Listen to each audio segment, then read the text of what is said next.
بابا کی بتائی ہوئی تھی. منظور صاحب نے جیسے کہا کہ وہ جو وہاں پر بیٹھے ہیں وہ بابا کی تعلیم کی وجہ سے بیٹھے ہیں، اور اس سے زیادہ وہ طریقت پر کون چل رہا ہے، ان سے زیادہ کون چل رہا ہے. ہمارے لیے، ہمارے سب کے لیے بہت بڑا سبق ہے کہ ہم ان تمام جو اس خطے کی، اس بلوچ قوم کے لیے جو شہید ہوئے ہیں، ان کے احترام میں کم از کم بلوچستان کے نام کو نہ بیچیں، بلوچستان کے نام کو لیلام نہ کریں، اور احتراماً ان کے جو بتائے ہوئے، جو جس چیز کے لیے وہ انہوں نے زندگیاں دی ہیں، اس کی قدر کریں اور اس راہ پر چلیں. میں نے کراچی میں ایک جلسہ ہوا تھا جس میں ہیومن رائٹس ڈے پر بہت سارے لوگوں نے آ کر ہمارے ساتھ ہمدردی کا اظہار کیا کہ بھائی واقعی یہ بلوچ مسنگ پرسنز کے ساتھ، یہ بلوچ مسنگ پرسنز کا بڑا سانحہ ہے اور زیادتی ہے، تو یوں نہیں ہونا چاہیے، یوں نہیں ہونا چاہیے، یوں نہیں ہونا چاہیے. میں نے بولا بھائی آپ ہمارے ساتھ آ کر روتے ہیں، یہ تو بڑی اچھی بات ہے، ہمارے دکھوں کو روتے ہیں ہمارے ساتھ، لیکن جن کے لیے وہ مسنگ، جس چیز سبب سے وہ مسنگ پرسنز ہوتے ہیں، اس پر ہماری حمایت کریں. اگر آپ اس پر ہماری حمایت نہیں کریں گے تو آپ کی یہ آنسو بہانے کا کوئی فائدہ نہیں ہمارے لیے. جو حق مانگنے پر ہمارے لوگ مسنگ ہو جاتے ہیں، اس پر ہماری حمایت کریں. اس پر وہ بڑی قیمت ادا کرنی پڑتی ہے، اس قیمت پر وہ جو شہیدوں کا مقام ہے وہاں پر جانا پڑتا ہے. تو میں نواب صاحب کے بارے میں جیسے منظور صاحب نے کہا کہ لوگ اپنا فائدہ ڈھونڈتے ہیں اور یہ کرتے ہیں اور ریزولوشن پاس ہو جاتی ہیں، یہ چیز ہو جاتی ہے، وہ چیز ہو جاتی ہے. ایک ویسے لوگ کہتے ہیں کہ کسی کو کوئی چراغ ملا جادو کا، جس میں آپ کو پتہ ہے رگڑنے سے پھر جن نکل آتے ہیں.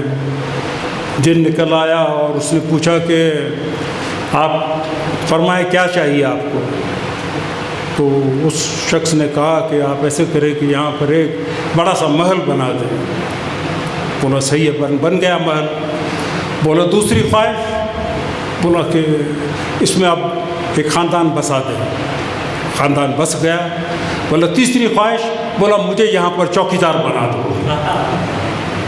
یہ جو نیشنلزم کی باتیں چوکیداری کے لیے کرتے ہیں، ہم ان سے اتفاق نہیں کرتے. ہم مالک ہیں بلوچستان کے، ہم بادشاہ ہیں اس بلوچستان کی زمین کے. ہم مالک بننا چاہتے ہیں، ہم چوکیدار نہیں بننا چاہتے بلوچستان کے.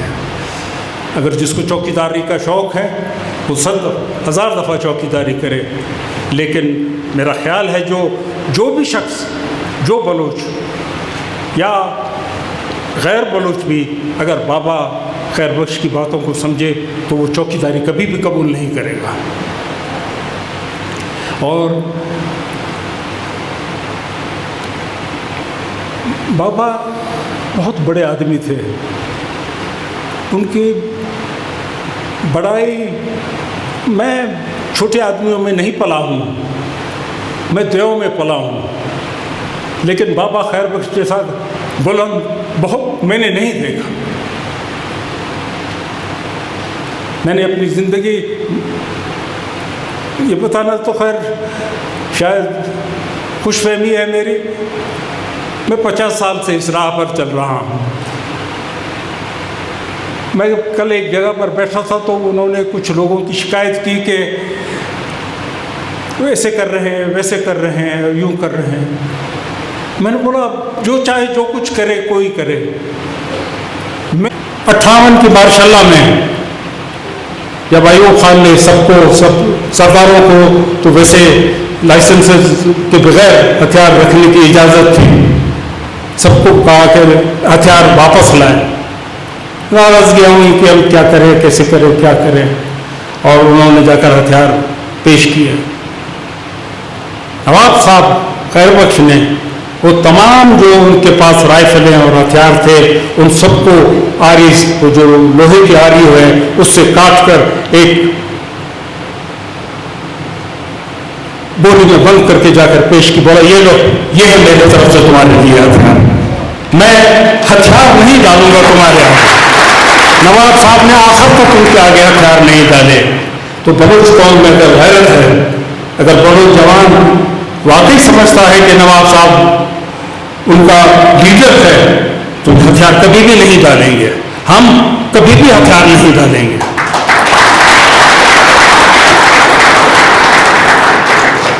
اور اگر عزت کرنی ہے ہمیں تو واقعی ہم جوانوں کی عزت کرنی چاہیے. اب نواب صاحب کے بعد کہ جن کے طفیل ہم پر اور زیادتیاں نہیں ہوتی ہیں, زیادتیاں ہوتی بھی ہیں اور زیادتیاں اور زیادہ نہیں ہوتی ہیں, تو ان کے لیے ایک ہے میر تقی میر کا شعر ہے کہ ہم نے سوکھی ہوئی شاخوں پہ لہو چڑھتا تھا میر, ہم نے سوکھی ہوئی شاخوں پہ لہو چڑھتا تھا میر, پھول اگر اب بھی نہ کھلتے تو قیامت ہوتی.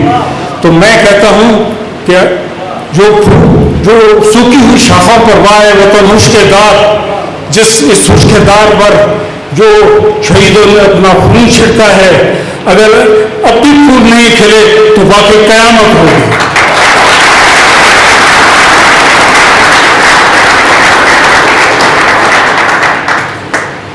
میں آپ لوگوں کو سب کا ممنون ہوں. آپ لوگوں نے میری باتیں سنی, مجھے بلایا. میں کوٹہ پہلے نہیں آیا تھا, آپ لوگوں کا پیار مجھے پھر یہاں پر لے آیا. اور میں چاہے حیدرآباد میں رہتا حیدرآباد میں ہوں, میرا دل اس پیگر روڈ میں جو میرے علاقے میں ہے جہاں پر میں نے اپنی ابتدا کی بلوچستان کی تحریک کے ساتھ میری روح وہاں رہتی ہے اور ہمیشہ وہاں رہے گی.